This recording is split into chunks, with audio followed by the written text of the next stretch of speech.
یہ واقعہ ہے فیصل آباد کا، جہاں ایک خاندان بسا ہوا تھا جس میں ایک باپ اور دو بیٹے رہتے تھے۔ ان دونوں بھائیوں کے باپ کی طبیعت اچانک خراب ہوتی ہے اور جس کی وجہ سے وہ مر جاتے ہیں۔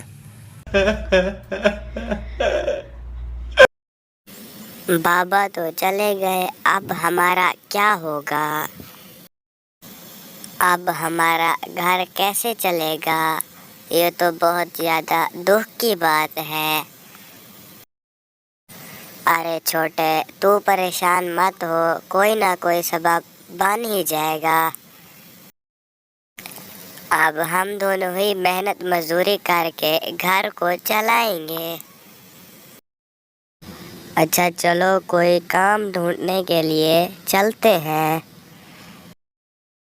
ہم دونوں سخت سے سخت محنت کریں گے اپنے گھر کو چلانے کے لیے۔ ارے کہاں جا رہے ہو تم دونوں؟ رکو اور میری بات سنو۔ ارے کیا ہوا پولیس والے بھیا، آپ نے ہمیں کیوں روکا؟ میں نے تمہیں اس لیے روکا کہ تم بڑے ہو اور تمہارے والد کی جو جائیداد تھی وہ تمہارے نام ہو چکی ہے، کیونکہ تم بڑے اور گھر کے سرپرست ہو۔ یہ جائیداد تمہارے چھوٹے بھائی کے نام ابھی نہیں ہو سکتی کیونکہ وہ بہت چھوٹا ہے ابھی۔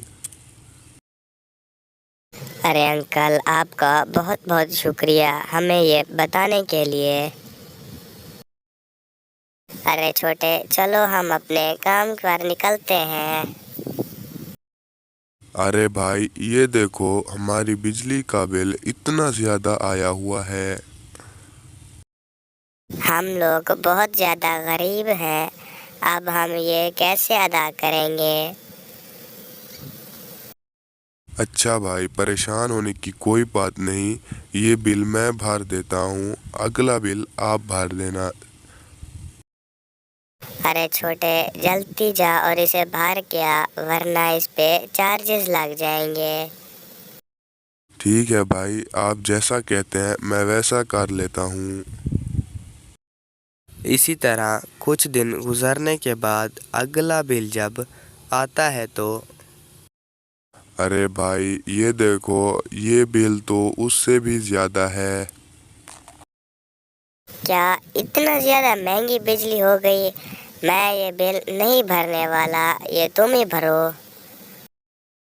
میرے پاس اتنے پیسے نہیں کہ میں اس بجلی کا بل ادا کر سکوں۔ ارے بھائی، آپ کو کیا ہو گیا ہے؟ آپ نے پچھلے بل پر کہا تھا کہ یہ بھر دو، میں اگلا بل بھر دوں گا۔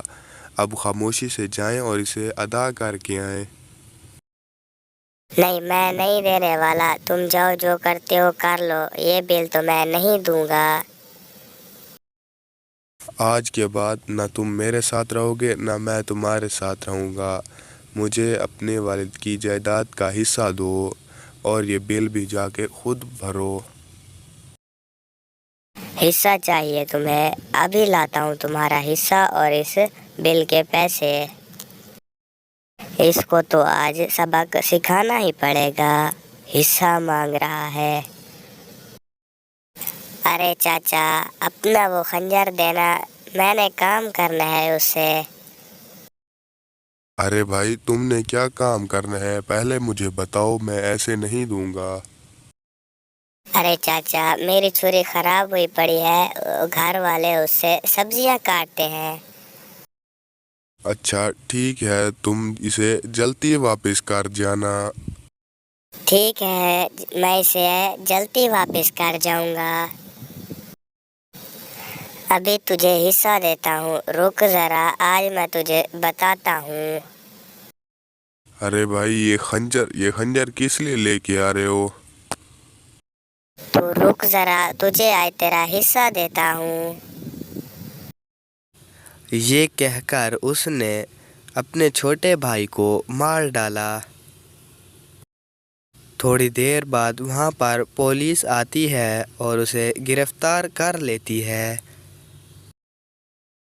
دوستو، ہمیں اس کہانی سے یہ سبق ملتا ہے کہ لالچ ایک بری بلا ہے، اس کے لیے اپنوں کی جانوں کے دشمن نہ بنے۔ بجلی کے بل یا اس جائیداد کی وجہ سے اپنوں کے خون نہ کریں۔ یہ زندگی ایک بار ملتی ہے، نہ کہ